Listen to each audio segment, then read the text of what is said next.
My brothers, I like the fact that it's cold. And I love the fact that every one of you is uncomfortable. And many of you are thinking about your car and you're thinking about your home. You're thinking, get me out of here and let me get back into the car where there's some warmth.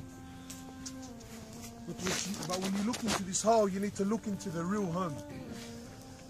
This is the destination of every single one of us, my brothers. This is the reality of life. They say the cemetery is a quiet place. They say the cemetery is a silent place with a loud message. When I went to Syria, there was a cemetery in Syria there. It had a plaque on the door. And the plaque read, "Do not be surprised by us," speaking on behalf of the dead. "Do not be surprised by us, for we were like you yesterday.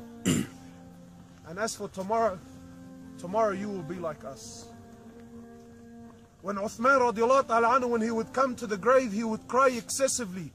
He would cry like he doesn't cry to any other subject, to any other topics. A Sahaba would ask, "Oh Uthman, why do you cry like this when you come to the grave? Why don't you cry like this when, you know, when the Prophet speaks about hellfire?" Or when he says, because this is the reality. If this is a pass, everything else is a pass.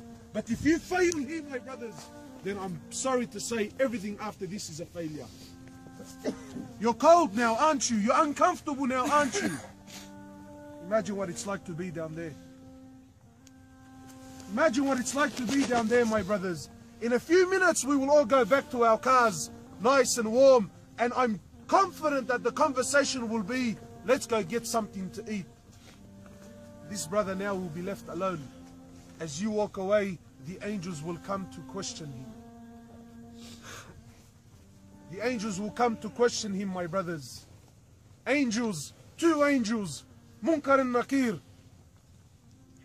Eyes like lightning, voices like thunder, and they will question, who is your Rabb? So many of you are confident to say that, hey man, Allah is my Rabb. But my brothers, what you don't realize is the tongue doesn't work in a dead body. Mouths don't move. They don't move when you're dead. What answers? The heart. And the heart will answer what it worshipped. If you worship dunya and you worship money, the heart would say that the dunya and money is my Rabb.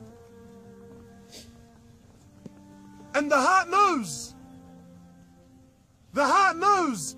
The heart sees you wake up in odd hours of the night, driving 2-3 hours to get to work. You're there for 10-15 hours, no problems. And it sees you when it's time for Fajr and you turn a blind eye and you don't even have the time to drive for 2-3 minutes to go to the masjid. The heart knows who its real Rabb is. This is the reality, my brothers. يتبع الميت ثلاثة. Rasulullah sallallahu alaihi wasallam, he says in the authentic hadith, يتبع الميت ثلاثة. 3 things they follow the man to the grave: his wealth, his family, and his deeds. I'm sure his family are he, yes or no? Yes. And his wealth is also he, yes or no? You, aren't you his children? That's his wealth. His money is he. I'm sure one way or another someone has to pay for this. And his a'mal. In a few minutes, and some of you already in their hearts are thinking, when's this guy gonna finish, man? In a few minutes we'll be going back to our cars. Rasulullah sallallahu alaihi wasallam, he says, فَيَرْجِعُ مَالُهُ وَأَهْلُهُ. He says his wealth and his family will go back. وَيَتْبَعُ. And what is left? وَيَبْقَى عَمَلُهُ. This is life, my brothers, here. Look, this is the truth. This is it. What value does your home have here? Where are your buddies now?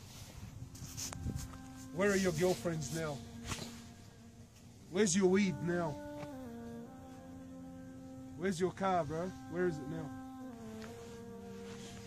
Any one of these people, take them out of the ground and tell him, brother, you have one more day in dunya. How do you think you live it? My brothers, where are we going? Where? Why are you wasting your life? Why do we waste our life? I don't understand. Did you think this day was not coming, yani?